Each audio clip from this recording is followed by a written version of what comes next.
Haleluya, shalom kepada semua sahabat-sahabat saya.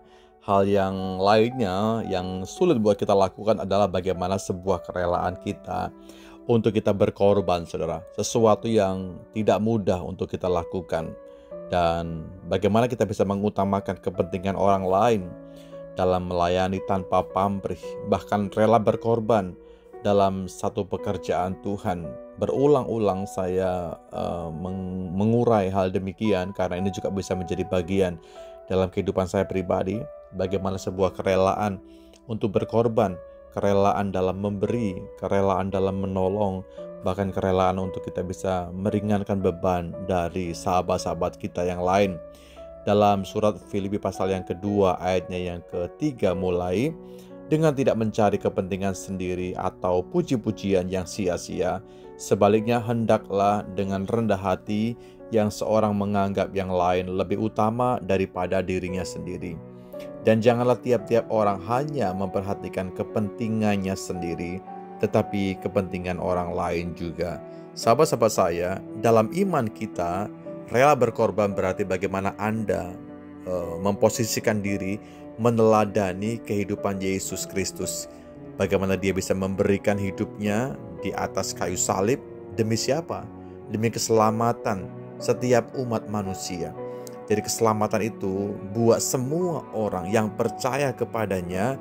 Jadi kerelaan dia menjalani semuanya itu dengan penuh kerelaan dan sebuah pengertian.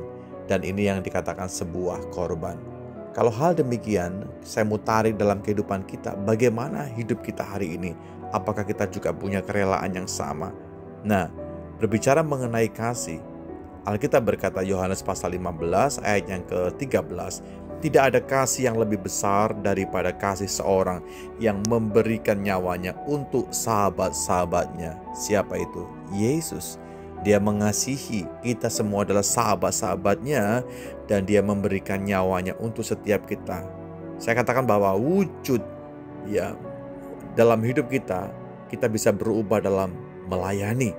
Kita bisa wujudkan kasih kita, cinta kita di dalam melayani sesama kita. Dalam juga menolong orang-orang yang lemah, orang-orang yang lapar, orang-orang yang kekurangan, orang-orang yang mungkin hari ini perlu pertolongan kita. Anda bisa melakukan itu kepada mereka dengan kerelaan, dengan sebuah pengertian, dengan sebuah sikap hati yang benar. Kita juga bisa mendukung bagaimana pekerjaan Tuhan yang sementara dikerjakan. Bersama-sama kita bisa mendukung meskipun harus mengorbankan kenyamanan pribadi kita. Iya, saya katakan dalam hidup kita memang ada zona nyaman. Sulit buat kita keluar dari area itu. Tidak mudah, saudaraku. Tapi sekali lagi sebagai murid Kristus, mari semua kita belajar meninggalkan area nyaman kita. Kita menuju kepada area iman. Kita melangkah kepada area-area di mana di sana diperlukan sebuah pengorbanan dan juga kerelaan.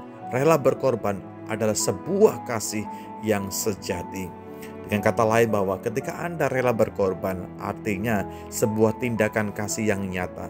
Ditunjukkan dengan kesediaan kita, kehilangan sesuatu dalam diri kita, mungkin juga area nyaman kita mau tanggalkan demi kebaikan, bahkan kebahagiaan dari sahabat-sahabat kita, dan semuanya bukti bagaimana Anda mencintai akan Tuhan, mencintai akan pekerjaan Tuhan dengan sebuah sikap dan tindakan yang diwarnai dengan kerelaan. Tuhan menolong setiap kita, saudaraku, supaya segala sesuatu yang kita bisa lakukan diwarnai dengan sebuah kerelaan untuk berkorban. Walaupun sulit, kita harus melangkah seperti halnya Yesus.